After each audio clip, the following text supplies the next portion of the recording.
여러분, 지금 북한의 김정은이는 아마 굉장한 위기감을 가지고 있을 겁니다.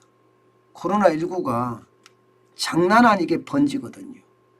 그러다 보니까 인민군을 투입해서 안정시키라는 특별명령을 하달했다고 조선중앙통신이 보도할 정도입니다.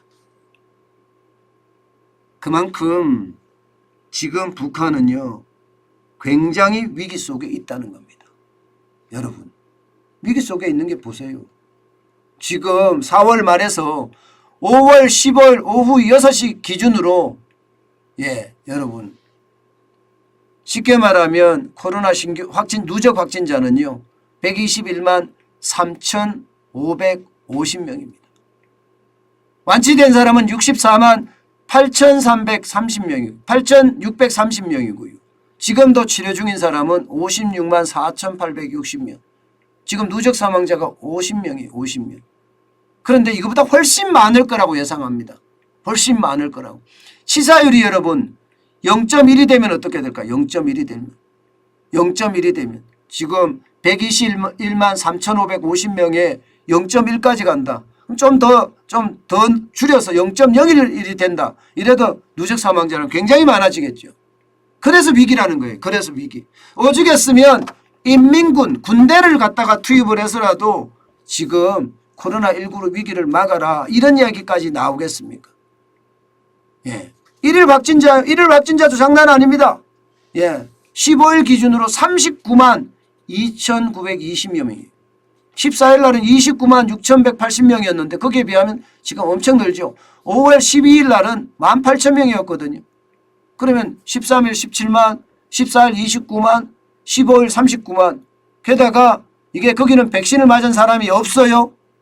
백신을 맞은 사람이. 그러면 치명률이나 치명률은 어떻게 될까요? 높아질 수밖에. 치명률이 높아질 수밖에 없습니다. 그렇게 되면 말입니다.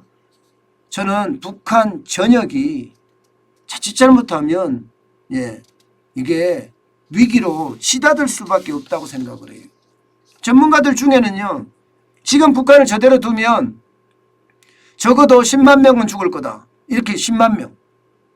말이 10만 명이지 여러분. 10만 명 하면 끔찍한 수준이에요. 진짜 그 정도로 가면 전쟁하는 수준이 될 거예요. 김정은이 오죽 답답했으면 얼마나 답답했으면 군대까지 투입하라는 그런 명령을 내렸겠습니까? 그만큼 말입니다. 상황이 심각하다는 거예요.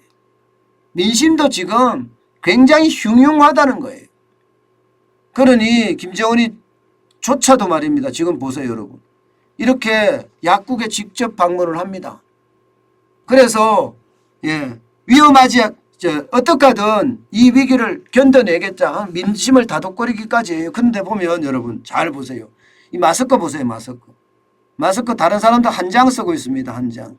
본인은 2장 쓰고 있어요. 본인은 2장. 쉽게 말하면 북한에는요. 뭐 KF95 같은 그런 마스크를 만들 능력이 없다는 뜻도 됩니다. 그러면 어떻게 될까요? 이 확산 속도는요. 지금 하루에 벌써 우리가 최악을 갈 때만큼 39만 2,920명까지 갔는데 이거 어떻게 될까요? 더 커질 겁니다. 더 심각해질 겁니다. 더 심각해질 거예요. 이렇게 계속 갔을 때 과연 북한은 이 코로나 위기를 견뎌낼 수 있을까요? 아직까지 윤석열 대통령이 북한에 방역물품 주겠다 제안을 했습니다. 그렇지만 아무 대답은 없대요. 그런데 아무 대답이 계속 없을까요? 결국 말입니다. 백신을 비롯해서 의약품이나 마스크나 진단 도구를 아마 달라고 할 겁니다. 저는 우리가 먼저 나서서 주겠다 이렇게 제안을 할 수는 있지만 안 받겠다는데 줄 필요는 없습니다. 안 받겠다는데. 무릎 꿇고 달라고 사정해야지 줘야지 정상이지만 지금 상황에서는요. 북한의 어떤 국민들도 생각을 해야 되잖아요. 그러면 필요한 물품을 저는 지원을 할 수는 있다고 생각을 해요. 그렇지만 제대로 된 협상을 통해서 줘야 됩니다. 우리가 물품을 지원하는 대신에 북한이 하지 말아야 될 게 있을 거 아니에요. 예를 들어서 핵실험하지 마라. 미사일 쏘지 마라. 할 수 있는 거잖아요. 예, 저는 그렇게 전략적 협상을 통해서 말입니다. 우리나라가 얻을 거는 다 얻고요. 예, 그러면서 지원하는 게 저는 필요하다고 생각해요. 많은 사람들이 우리 동포인데 무슨 이런 이야기를 하나 이렇게 이야기할 수도 있겠죠. 아니에요. 우리 동포라고 이야기하지만 협상은 필요하고요. 이거는 동포와 동포끼리의 문제가 아니에요. 이거는 김정을이라는 독재 권력하고의 문제이기 때문에 예, 저는 제대로 된 협상을 통해서 우리가 얻어낼 거는 다 얻어낸 다음에 우리가 줄 수 있는 그런 힘이 있어야 된다고 생각을 합니다. 예, 당연히 얻어내야죠. 얻어내지도 못하고 그냥 굴종하는 문재인 정부보다는 나아야 될 거 아니에요. 그냥 북한이라면 그냥 퍼주는, 저는 더 이상 그렇게 한심한 대북 정책을 써서는 안 된다고 생각을 합니다.